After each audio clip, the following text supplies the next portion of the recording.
शिवाय। या देवी सर्वभूतेषु मा पार्वतीरूपेण संस्थिता नमस्तस्यै नमस्तस्यै नमस्तस्यै नमो नमः। नमस्कार मित्रों, हाजिर हूं मैं पंडित ब्रजेश वशिष्ठ एक बार पुनः आपके बीच में फिर कुछ नया लेके। आज का विषय ये है कि ज्योतिष श्रापित कहां से हुआ, हम जैसे ज्योतिषाचार्यों को श्राप कैसे लगा। बात पुरानी है, आप सब लोग जानते होंगे नारद जी को। नारद जी का कार्य ही भगवान का प्रचार प्रसार करना है। वो जहां जाते हैं ईश्वर का गुणगान करते रहते हैं, भगवान के बारे में कुछ न कुछ बताते रहते हैं। यही गुणगान करते करते, नारायण भगवान का गुणगान करते करते, भगवान विष्णु का गुणगान करते करते वो एक दिन कैलाश पर्वत पे पहुंच गए। कैलाश पर्वत पे पहुंच गए तो वहां भगवान सदा से वो ध्यान में मग्न बैठे हुए थे। माता नहीं दिखाई दे रही थी। नारद जी ने बड़े शंका से पूछा कि प्रभु आपके दर्शन तो हो गए भोलेनाथ, पर मां कहां है, मां पार्वती कहां है।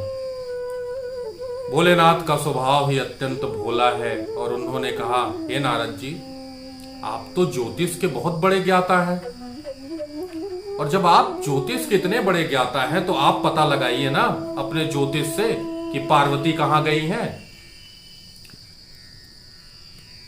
मित्रों, नारद जी ने ज्योतिषीय गणना की वहीं पे,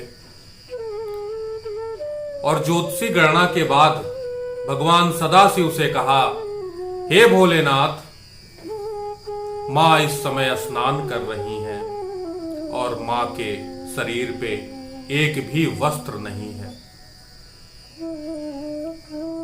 भगवान मौन हो गए। भगवान शिव मौन धारण कर लिया।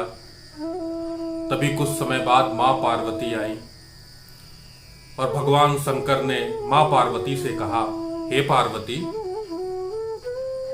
नारद तो ज्योतिष का बहुत बड़ा ज्ञानी है। ज्योतिषी गणना से उसने बता दिया था तुम कहां थी। मां ने कहा, कहां? पार्वती, तुम स्नान कर रही थी और स्नान करते समय तुम्हारे शरीर पे एक वस्त्र भी नहीं था। ऐसा नारद जी ने अपनी ज्योतिषी गणना से पता लगा लिया है।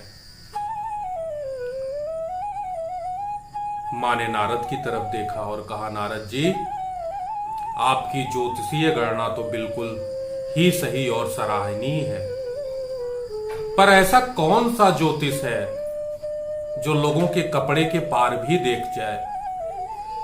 यह ज्योतिष विद्या सही नहीं है। मां का कहने का तात्पर्य सिर्फ इतना था कि ज्योतिष इतना भी शक्तिशाली न हो जाए कि किसी व्यक्ति के कपड़े के पीछे भी झांक सके। मां ने कहा, नारद, मैं आज से श्राप देती हूं सभी ज्योतिषाचार्यों को और इस ज्योतिष विद्या को कि यह ज्योतिष विद्या कभी पूर्णतः सत्य नहीं होगी। नारद जी ने हाथ जोड़ के पराम्बा का ध्यान किया है और कहा है, हे मां, मेरी इस गलती की वजह से इस विद्या को इतना ज्यादा श्रापित न करो। और अंततः मां ने नारद जी को फिर कहा है, हे नारद, जो ज्योतिष ब्राह्मण लोगों की सेवा करेगा, अपने इष्ट के प्रति पूर्ण विश्वास रखेगा,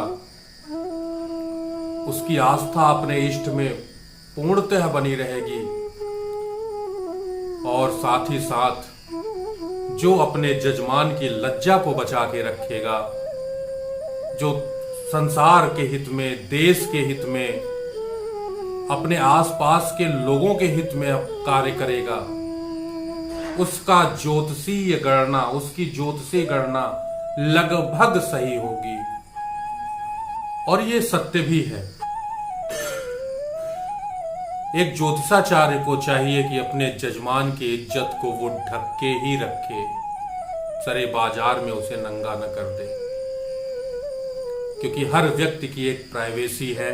अगर आप एक अच्छे ज्योतिषाचार्य हैं तो आप इन चीजों का ध्यान दीजिए, क्योंकि बंधु, आपको भी पता है, अगर आप एक अच्छे ज्योतिषाचार्य हैं तो अगर किसी की कुंडली सही है और वो आपके पास आ जाती है और अगर आपने उसकी सटीक गणना की तो ऐसा कुछ भी नहीं बचता है जो वहां पे शेष रह जाए। आशा है आप समझ गए होंगे।